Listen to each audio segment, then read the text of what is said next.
So where originally we just had the one infantry squad, now we have 4. Let's talk Cadian Shock Troops and Catachan Jungle Fighters with an overview of the leaked rules for the Guard troops in the 9th edition Codex.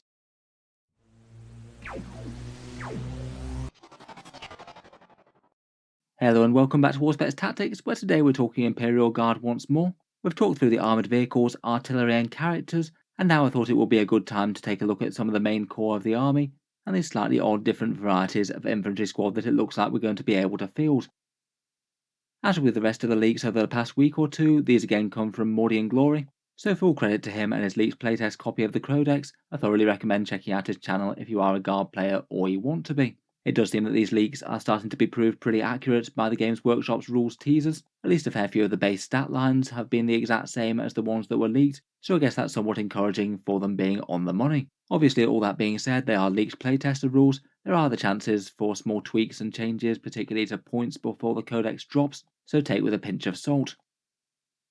That being said though, at least from the rumours, it looks like the standard infantry squads will be kind of separated out into 4 different datasheets within the Guard book. There's the standard infantry squad that looks like it's going to be largely unchanged from the previous version, but then because of the weird thing that they're doing with Guard regiments, and not saying that your entire army belongs to either Cadian or Catachan or something like that, for the troops choices that have their individual models, they seem to have given them all their own datasheet to reflect the different kit that you get in the box with them, and have given each of the different regimental ones a different flavour rule to add to their datasheet. It is a bit of a strange situation, and I do get the feeling that you might just get a lot of people just proxying their different models as different regiments. Say for example, if you had a Valhallan army and you just wanted to use the Cadian datasheet rules, I think it would be a bit jarring just to include a random squad of Cadian themed units within your Valhallan list. I could see a lot of people say just marking out the shoulder pads or base of one unit and saying these ones are the Cadian Shock Troop counting ones. I do feel that this approach might have been a bit of a weird one that Games Workshop might have caused as many problems as they've fixed. Still though, I suppose it does give Guard players more options for the troop choices, which is generally more of a positive than a negative, and I feel like some more infantry choices are really quite sorely needed if the Codex really is losing things like special weapons and veterans and conscripts. In any case, to get into the datasheets themselves though, first up we have the standard infantry squad, a troops choice like the rest that we'll look at in this video. The infantry squad is the generic one, so I guess in theory you could field them as Cadians, Catachans or whatever, and the main differentiator between the rest of them is that the infantry squad can take a heavy weapon and the rest can't. I'll admit, when Games Workshop first decided that infantry squads will be getting free war gear as part of the balanced data slate, that did to me feel like a bit of a temporary band-aid patch, rather than something that will be sustained into the future, but it still seems that the vast majority of infantry squad war gear is completely free, though there are now a couple of choices that cost a bit, the plasma pistol and the power sword. The other options are reportedly the same as they are now, things like plasma guns, las cannons and autocannons. The profiles of those haven't changed. In terms of base points though, the squad appears to have increased from 60 points to 65 for some reason. I'm not entirely sure as to the reasoning for that. It looks like from the war gear choices you actually might be getting less now, as you're no longer getting the free plasma pistol and power sword, so at least in a vacuum it does seem like a bit of a curious change if it's accurate. To be fair, it might represent the other different orders that they can get. If the infantry squads have better support than they had in the previous codex, then a higher price tag isn't actually the worst thing. Besides that, kind of as expected, they have the core and platoon keywords. As the base troops, they're kind of likely to have some of the best synergies, so we'll be able to get access to the full complement of orders, plus any character rerolls that they have, like the Cadian Castellans one. It's also rumoured that platoons are going to allow you to spam units a bit easier than before somehow. That bit's not really been confirmed yet, but whatever way they manage to do it, I suspect it'll be easier to field just a massive tide of guardsmen than it was in the previous codex, without having to worry about giving up all your CP by spamming battalions or something. That could well be a positive in itself, but if they're effectively 6.5 points per model now, then you're not going to get quite as many in a maximally spams list as you were. Otherwise, for all the guardsmen, the base stat line is unchanged, still the same as it was in the previous codex, and the normal upgrades to leadership 7 and 2 attacks on the sergeant. The base guardsmen have 6 leadership. Lasguns also apparently haven't got any sort of boost either. It seems that they're not getting a base increase like a lot of other firepower got in 40k 9th edition codexes. But to be honest, if there's ever a standard gun that should represent maybe the baseline level of 40k firearms, perhaps the Lasgun should be that. It still seems that they could get at least reasonably interesting with things like the take aim order and rerolls. Overall though, just from the pure infantry squad stat lines alone and looking at nothing else, it does seem like a slight datasheet downgrade, plus 5 points for basically losing a bit of gear. I think it will be a little bit sad to not have powerful swords on the sergeants anymore. They were quite fun for a little bit of chip damage when they got to fight. Like I said though, it isn't necessarily a bad thing for the guard overall. I'm sure that you'll still want infantry in your list to some capacity. It just means that unless the synergies for them are significantly better than they were, then having foot guard as your primary damage dealers still might not be ideal. Compared with the rest, it looks like the standard infantry squads might be the ones that you want to camp home field objectives maybe, as they get the free heavy weapon, a benefit that's kind of less exciting if you're moving about and jumping out of transports and things. Moving on to the next unit, we have the Cadian Shock Troops, again a troops choice for the exact same points at 65, again with the corps and platoon keywords, and I'm sure they'll also have the Cadian keyword as well, which might help them out with certain synergies. Maybe they'll get a bit better with things like the new Creed model. But I feel like there's at least some chance that these regiment locks units might have some downsides as well. If, say, officers weren't able to issue orders to a different regiment's unit, then that might be problematic. So hopefully that's not the case. I feel like the fine print on the regiment rules is perhaps one of the things that's the biggest question for the Astra Militarum Codex at the moment. In any case, keywords aside, the Cadian Shock Troops again get the free war gear besides the plasma pistol and power swords on the sergeant, but instead of being able to take a heavy weapon, they can take 2 special weapons instead. I presume not being able to double up on any 2 due to them not having 2 of each weapon in the kit. I'd guess something like plasma gun plus melter gun might be a common loadout for them. Big hitting firepower that will be able to deal with things that aren't just light infantry. Unless they've given any sort of buff to the grenade launcher, I feel like it might still be a very overshadowed option. Otherwise, on the war gear front, there is one other fun thing. Apparently the sergeant can take a drum-fed autogun. I'm going to guess that's to represent a new bit on the kit that I've not seen yet. Not sure if it was shown off somewhere on one of the previews and I've just missed it up to now. In any case, the sergeant's autogun is a 24-inch range weapon, rapid fire 2, strength 3, AP 0 and damage 1.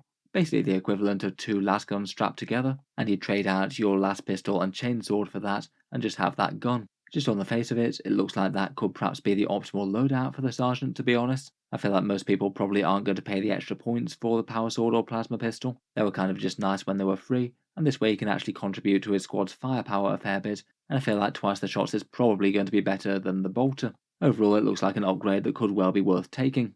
Finally, and perhaps to compensate for lack of a heavy weapon, there's a special rule for las weapons getting extra hits on 6s.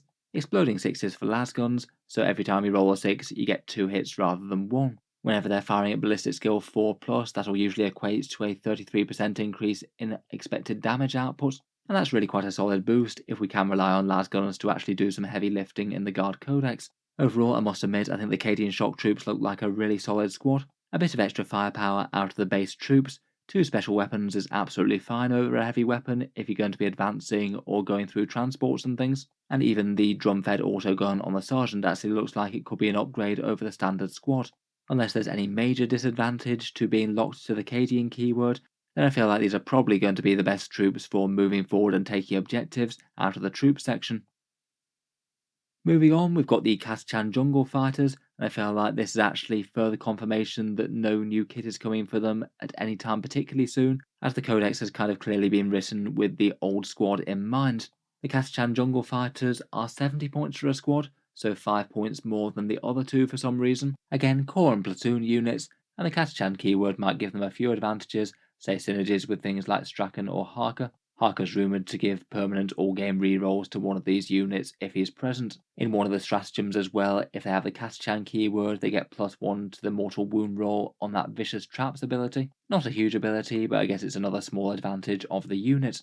Again, these guys get slightly altered war gear and a special rule. On the war gear side of things, unfortunately, it's looking very, very limited.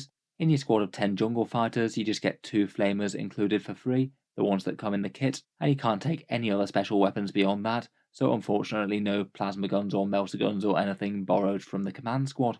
I guess being able to spam 2 flamers isn't terrible for a bit of anti-infantry work, but it does mean that you're locked out of a bunch of choices, which is mainly a negative in my book. Otherwise, their stat line isn't changed. You could still take that brutal strength regimental trait if you wanted. That'll still give them an extra strength in the first round of combat. So while it isn't present on ongoing combats, it isn't really an enormous trade-off there. What they get instead of any stat line changes, though, is another special rule, kind of the mirror of the Cadian one, but rather than your ranged attacks get exploding 6s to hit, instead it's your melee attacks, again apparently extra hits on 6s. Honestly though the rules do appear kind of similar, it really isn't equivalent in my book. Generally guardsmen much prefer to be at range rather than in melee, as most things will do some pretty decent damage to them in combat of just about any sort of infantry that you engage. So buffing a single strength 3 attack in melee is just not really equivalent to buffing 2 attacks at strength 3 at range. Giving a small boost in melee to a squad that's very bad in melee at base just really isn't going to be worth it most of the time.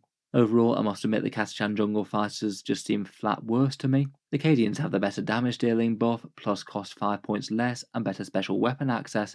The Catachans cost more, only get the flamers, and a kind of underwhelming combat boost. I feel like this will be very bad news for the Catachan jungle fighters datasheet if it does appear exactly like this, so I'm hoping that there'll be a little more than this, or the points cost will be cheaper at least. Finally, we've got the Death Korps of Krieg, again also a troops choice despite being branded as veteran guardsmen in their kill team box, and their squad costs 80 points per the unit rather than the 65 of the standard guardsmen. Again, their war gear is a bit different and they get an extra special rule. It seems that they're able to take 3 different special weapons within the squad all for free again, and again I strongly suspect no doubling up on the same type of special weapon. It does look like they should be able to put in some pretty dangerous close range work though. Otherwise, the other interesting bit of war gear that they can take is the Medipack, which costs 5 points, and it looks like it's similar to the Votan one or the one on the Space Marine Infiltrators. The first time that you fail a save each turn, the damage becomes 0. Basically, that will guarantee saving a guardsman's life. If it happens multiple times over the course of a game, then it might well be worth it. Compared with, say, the Space Marine Infiltrator one or the Votan one, though, this does seem lower value, as you're basically just saving models that cost a whole load less in the first place. Finally, their special rule is effectively mini transhuman physiology. When you're attacking the unit, a wound roll of 1 to 2 always fails, I guess to represent them fighting until the bitter end, regardless of heavy injuries. Wound rolls of a 2 will only ever matter if you're targeted by something strength 6 or more, so it's more of a defensive buff against heavy weapons and things, or things like assault cannons and stuff. But against those sort of things, it should mean that a few more guardsmen survive when they wouldn't normally. I put it down as helpful but not enormously huge.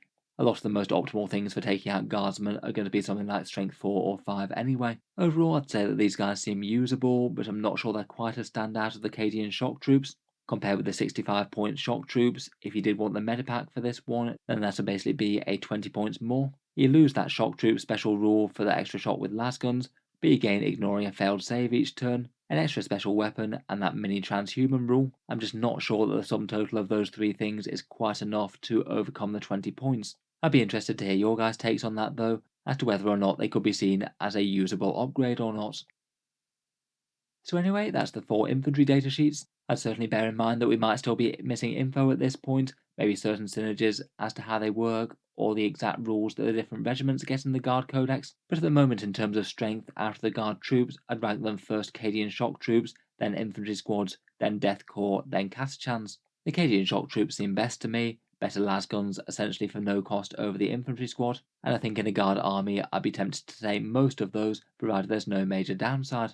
Otherwise, I still think that the Infantry Squad has a solid niche, sitting around with a heavy weapon capping a home field objective, maybe plinky away with a las cannon and plasma gun maybe. That still seems very usable for the unit. The Death Korps seem like an interesting side grade maybe, an extra 15 to 20 points for a unit that's a fair bit tougher and gets one more special weapon. I feel like at least on paper, maybe they could be an interesting unit if you just need one infantry squad to do one job, say maybe ride in a transport and be extra tough when you get out. If you're already paying the big investment for a transported unit, maybe it might make sense to upgrade to something a bit more fancy on infantry terms. At the moment, I'm really not super convinced that they're not better off with the cheaper squads though.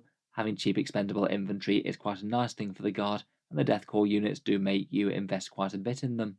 Finally, the Catachan jungle fighters just seem very badly balanced compared with the rest unless we're missing things. I feel like a couple of character synergies and a slightly better stratagem doesn't really outweigh being 5 points extra for effectively worse rules and worse gear. Hopefully they'll have something else to make them a little bit more usable than what we're seeing leaked. For the strength of Guard infantry overall, I must admit it's not particularly encouraging to see that your standard cheapest bodies are getting a bit more expensive. Free gear is great, but 65 points is really quite a far cry from the 40 and 50 points they were in early 8th, when realistically their stat lines haven't really changed all that much. It looks like while they are getting some nice buffs from the Codex, we are going to be losing a few options. The old style take cover for 1 CP was quite a nice boost, as was move to have them flying around the table super quick. And first rank fire, second rank fire, changing the las guns to heavy 3 feels like a side grade at best. Getting 4 shots at 12-inch range was very nasty. It isn't all bad news on the character synergy front. Things like the Cadian Castellan look like a really efficient buffing character. Rerolls of 1 if you're anywhere nearby, plus things like the Take Aim order for +1 to hit and extra AP.